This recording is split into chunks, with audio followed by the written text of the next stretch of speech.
আসসালামু আলাইকুম গাইস। তো এবার রান্নাঘরে আজকের রেসিপিতে থাকছে অসম্ভব মজার জনপ্রিয় একটি রেসিপি। তা হচ্ছে পোয়া মাছ দিয়ে টমেটোর টক। দেশি টমেটো দিয়ে যেই কোনো মাছই এইভাবে রান্না করেন না কেন, খেতে অসম্ভব মজার হয়।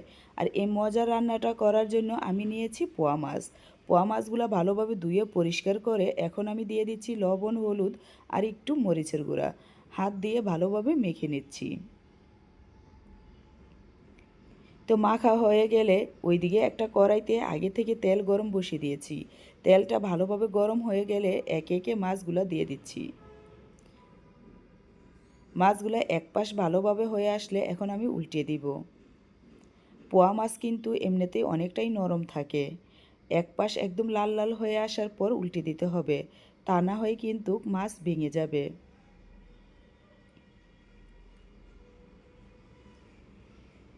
এই তো দেখেন আমি দোনো পাশই কিন্তু উল্টিয়ে পাল্টিয়ে একদম লাল লাল করে ভেজে নিয়েছি।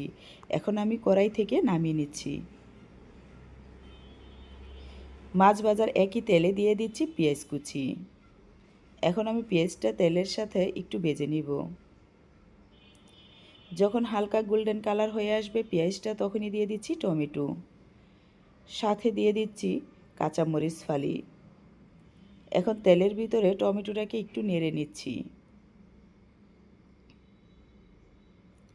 দিয়ে দিচ্ছি 1 টেবিল চামচ পরিমাণের রসুন বাটা। দিয়ে এখন টমেটোটাকে এভাবে কিছুক্ষণ নেড়ে নেব। যখন টমেটোটা একটু কমে আসবে তখনই দিয়ে দিচ্ছি লবণ, ধনিয়ার গুঁড়া, হলুদের গুঁড়া, লাল মরিচের গুঁড়া। মশলাটা অবশ্যই পরিমাণ মতো দিতে হবে। এখন আমি এই মশলার সাথে টমেটোটা বেশ কিছু সময় নিয়ে কষিয়ে নিব। এই রেসিপিটা যদি একদম দেশি টমেটো দিয়ে রান্না করা হয় তাহলে কিন্তু খেতে অসম্ভব মজার হয়।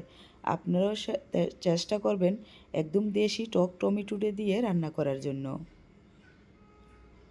এই তো কিছু সময় নিয়ে কষানোর পর দেখবেন উপর থেকে তেল বেশি উঠছে, তখনই বুঝতে হবে ভালোভাবে কষানো হয়েছে। এখন আমি দিয়ে দিব পরিমাণ মতো পানি।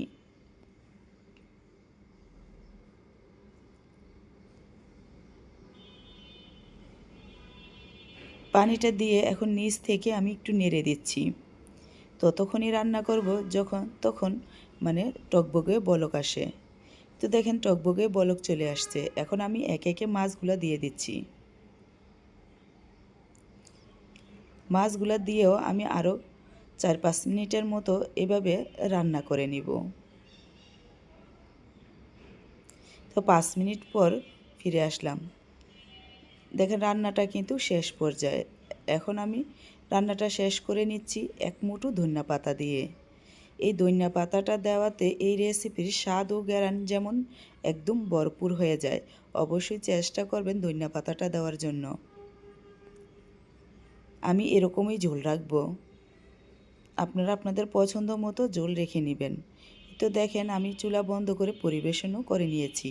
দেখতে কতটা লোভনীয় আর কতটা সুন্দর হয়েছে। দেখেই বোঝা যাচ্ছে রেসিপিটা খেতে কতটা মজার হবে।